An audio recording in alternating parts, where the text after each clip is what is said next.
Assalamualaikum warahmatullahi wabarakatuh. Perkenalkan, saya Aida Ratna Wijayanti. Di sini akan mereview penyusunan bahan ajar dan rubrik penilaian sesuai dengan penugasan yang telah diberikan pada pelatihan pekerti tahun 2021 yang dilaksanakan oleh UPG bekerjasama dengan Untirta. Tugas ini merupakan tugas dari salah satu narasumber, yaitu Dr. Syihabuddin Said, MSI. Tujuan dari review ini adalah dapat memahami teknik penyusunan dan pengembangan bahan ajar, kemudian memahami pengembangan evaluasi dan rubrik penilaian. Subpokok bahasan yang akan kita review kali ini yaitu ada teknik penyusunan buku sebagai bahan ajar, kemudian tahap pengembangan dan penyusunan buku sebagai bahan ajar, lembar evaluasi bahan ajar, dan rubrik kriteria penilaian.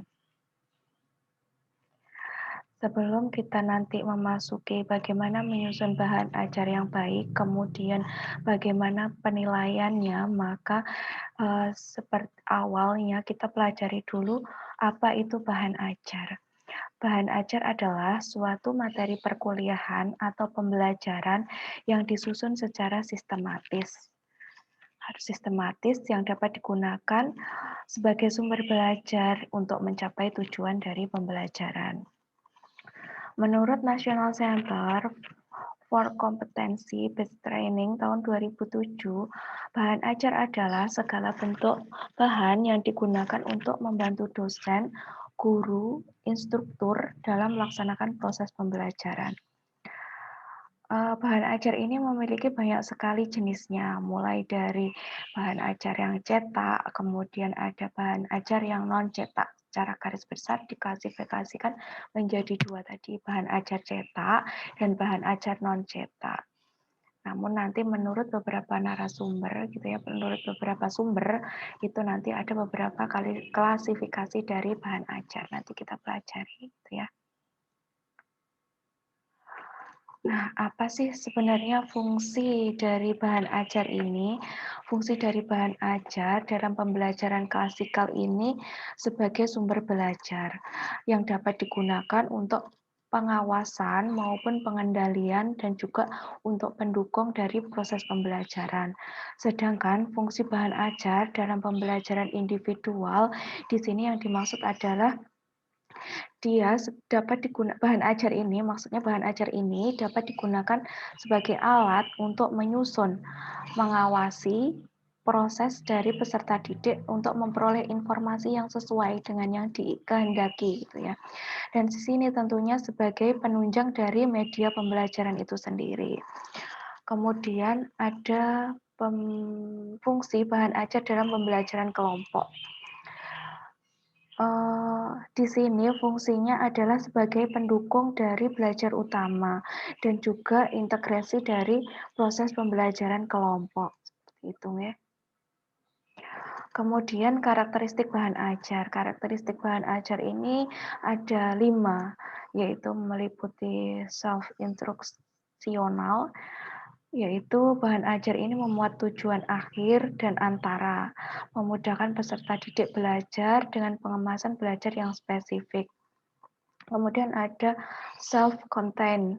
Bahan ajar haruslah memuat seluruh bagian-bagiannya dalam satu buku secara utuh untuk memudahkan peserta didik mempelajari bahan ajar tersebut sesuai dengan ini ya isinya gitu ya. Kemudian stand alone. Stand alone ini dia tidak bergantung pada bahan ajar lain atau tidak harus digunakan bersama-sama dengan bahan ajar yang lain. Kalau kontennya udah sesuai, maka dia bisa digunakan sebagai bahan ajar yang mandiri gitu ya. Kemudian ada adaptif. Adaptif ini dia adaptif di sini adalah harus dapat mengadaptasi atau mungkin mengadop terkait dengan perkembangan ilmu dan teknologi yang terkini. Kemudian user friendly di sini adalah memudahkan, intinya Bahan ajar ini harus memudahkan peserta didik, tidak justru bahan ajar ini membuat bingung, tapi harus memudahkan peserta didik untuk memperoleh informasi yang sejelas-jelasnya. Mungkin pada saat melakukan pengajaran masih kurang penyampaian dalam handout-nya gitu ya. Tapi dalam bahan ajar ini nantinya harus lengkap gitu. Bahan ajar ini nanti harus lengkap yang tidak membuat bingung peserta didik dalam mempelajari secara mandiri sesuai dengan fungsi buku ajar tadi yang bisa digunakan secara individu atau maupun kelompok. Bentuk-bentuk dari bahan ajar ini menurut beberapa sumber ada Hennig tahun 1996, kemudian ada Ellington dan Rees tahun 1997, dan juga Rountree tahun 94. Di sini menurut Hennig ini ada 5 bentuk bahan ajar, yaitu yang tidak diproyeksikan, audio, video, media komputer, dan CMI. Di sini yang dimaksud dengan tidak diproyeksikan itu adalah berupa display, kemudian model atau foto gitu ya. Kemudian yang diproyeksikan ini dapat berupa film strip, kemudian komputer maupun proyeksi.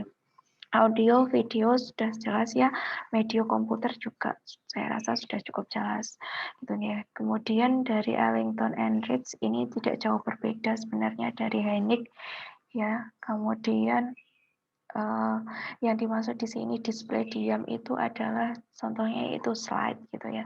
Kemudian menurut Rountree ini ada video conference di sini untuk selain cetak, teknologi, proyek, atau praktik. Di sini ada video conference. Video conference ini digunakan untuk interaksi ya, interaksi yang bisa dalam jarak jauh selain menggunakan telepon gitu. Kemudian tadi bentuk bahan ajar ini secara garis besar itu sebenarnya dibedakan menjadi 2, bahan ajar cetak dan bahan ajar dan non cetak. Nah, kalau di sini bahan ajar cetak itu contohnya adalah buku. Buku ini ada berbagai macam, ada buku sumber, ada buku bacaan, ada buku pegangan, ada buku ajar, kemudian ada buku teks. Dari sini buku itu harus ditulis secara sistematis, jelas, sederhana, menarik, harus ada gambar, daftar isi, kemudian ada daftar pustakanya, seperti itu ya. Kemudian ada lagi handout. Handout ini hanya untuk memperkaya pengetahuan. Kemudian ada modul dan juga ada LKS, lembar kerja siswa ini dapat digunakan untuk selain ada materi, kemudian ada ringkasannya juga dapat digunakan sebagai lembar untuk penugasan dari mahasiswa ataupun siswa gitu ya. Nah, tadi disampaikan di sebelumnya bahwa buku itu harus tersusun secara sistematis. Nah, bagaimana teknik penyusunan buku ajar ini? Maka teknik penyusunan buku ajar tersebut harus jelas dan menarik, bahasanya mudah, ada stimulan, nyaman untuk dibaca, kemudian mampu menguji pemahaman, dan juga berisi materi instruksional, yaitu lembar dari kerja mahasiswa itu sendiri untuk mengevaluasi sendiri ya tadi bagaimana kalau itu digunakan secara individu nanti sudah belajar modulnya, kemudian materinya, harusnya di belakang ada lembar evaluasi apakah dia secara mandiri itu bisa paham dengan apa yang sudah dia pelajari atau mereka pelajari gitu ya. Kemudian ada cara penyajian. Nah, cara penyajian buku ajar itu meliputi dari sederhana bisa ke kompleks, mudah ke sukar atau sulit gitu ya, disusun seperti itu. Kemudian saling memperkuat bahan kajian terkait dari sebelum-sebelumnya gitu. Menarik minat dan perhatian peserta didik ya. Kemudian menantang dan merangsang peserta didik untuk mempelajari buku. Sekali baca pada bab pertama, dia akan tertarik untuk mengikuti pada bab-bab berikutnya, mengevaluasi dirinya sendiri, seperti itu. Kemudian tadi harus secara sistematis, ya harus sesuai dengan capaiannya nanti seperti apa gitu. Nah, tidak serta-merta semuanya itu tersusun dengan mudah memang untuk menyusun ini.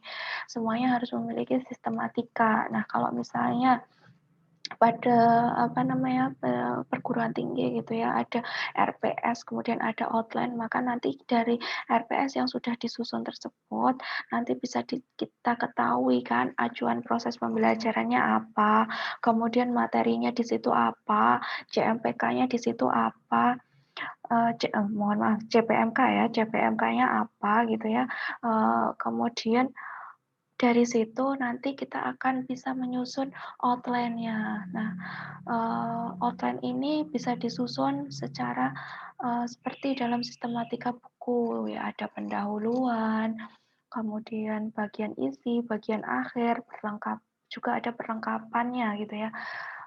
Jadi kalau pendahuluan itu berisi deskripsi dari mata kuliah, kemudian CPMK, sub CPMK-nya, kemudian petunjuk penggunaannya, kompetensi prasyarat, kemudian bagian isi ini harus ada judul, tujuan kegiatan, pembelajaran, materinya, ada tugas, evaluasi, dan juga harus memenuhi kunci jawaban. Jangan tidak diberikan kunci jawaban, karena dengan begitu nanti mereka akan mengetahui, dapat mengevaluasi benar salahnya dari apa materi dan evaluasi yang sudah mereka lakukan sendiri, gitu ya.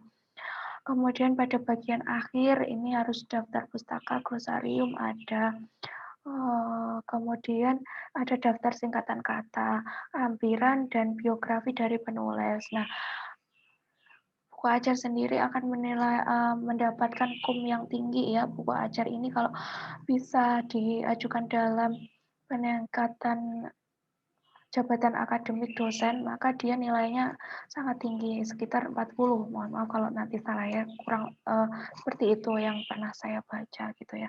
Kemudian ada lampiran dan juga biografi penulis tadi sudah. Kemudian cover, kemudian lembar persembahan, kata pengantar, daftar isi, bagian dari depan dari buku ajar ini jangan lupa disertakan juga. Semuanya dibuat semenarik mungkin, sistematis mungkin, sederhana, menarik, dan intinya adalah mempermudah peserta didik dalam belajar secara mandiri, seperti itu. Pengembangan buku ajar. Nah, buku ajar ini mungkin dari setahun, 2 tahun, itu harus setahun berikutnya harus mungkin dievaluasi lagi, apakah buku ajar ini masih relevan dengan, perkembangan zaman pada saat ini, gitu ya. Nah, pengembangan dari bahan ajar itu tentunya harus sesuai dengan tuntutan dari kurikulum, kemudian bagaimana kebutuhan peserta didik.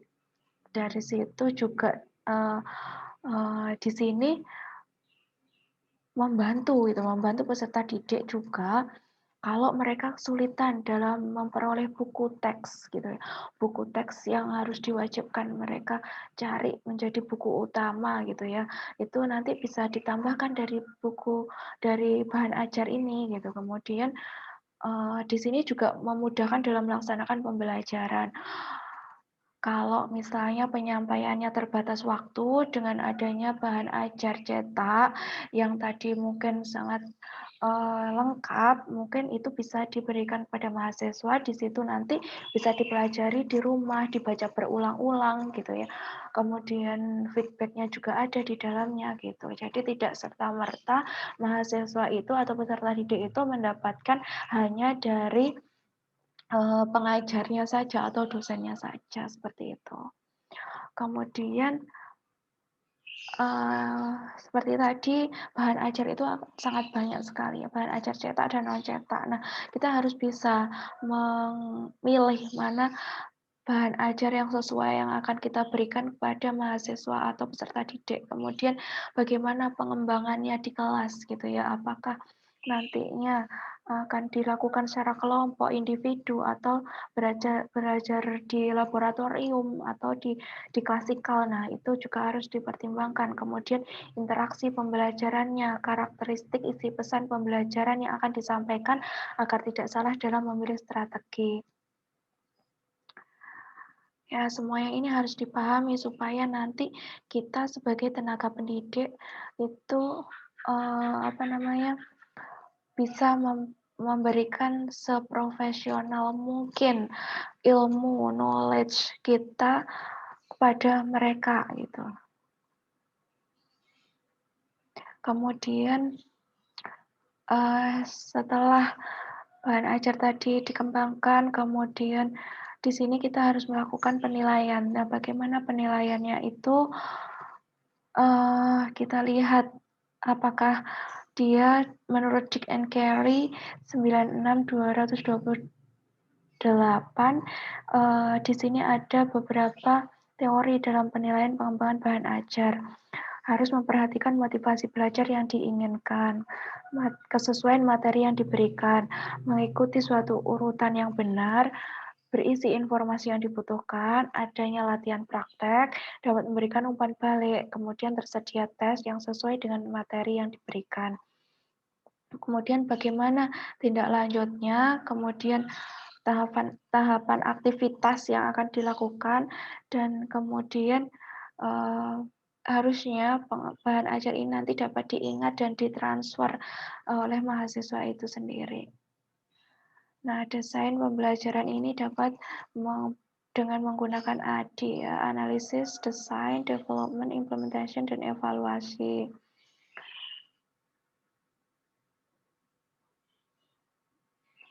Nah, di sini lembar evaluasi penilaian bahan ajar tadi, misalnya nih jenis bahan ajarnya cetak. Ini yaitu buku gitu ya. Karena ada beberapa macam ya, tadi ada handout, pamflet, dan sebagainya. Nah, di sini sebagai contohnya buku. Apa yang dinilai hasil evaluasinya mungkin kecermatan isi, valid atau tidak, selaras nilai sosial, mutakhir atau tidak. Kemudian ada ketetapan cakupan isi, ketercernaan, penggunaan bahasa, dan sebagainya. Di sini mungkin nanti bisa disesuaikan dengan apa namanya, dari keinginan dari prodi atau prodi sendiri dalam pengembangan bahan ajar, apalagi yang akan kita nilai itu sesuai dengan kesepakatan bersama, bisa ditambahkan variabel dalam penilaian itu dimasukkan ke dalamnya gitu ya. Tentunya dalam bahan ajar ini kita harus mencakup 3 yang terpenting, yaitu ada tadi capaiannya pembelajaran itu harus meliputi dari pengetahuan, kemudian ada keterampilan, dan juga sikap. Di sini itu harus tercantum itu semuanya seperti itu. Nah, seperti ini ya. Kemudian ini adalah beberapa penilaiannya tadi, tinggi, sedang, rendah, dan mungkin ada berisi tentang komentar. Ini rubrik-rubrik penilaian terkait dengan bahan ajar. Baik, terima kasih. Sekian review materi dari Dr. Syihabuddin Said, MSI, pada pelatihan pekerti 2021. Atas kurang lebihnya, saya mohon maaf. Sekian, saya akhiri. Terima kasih. Wassalamualaikum warahmatullahi wabarakatuh.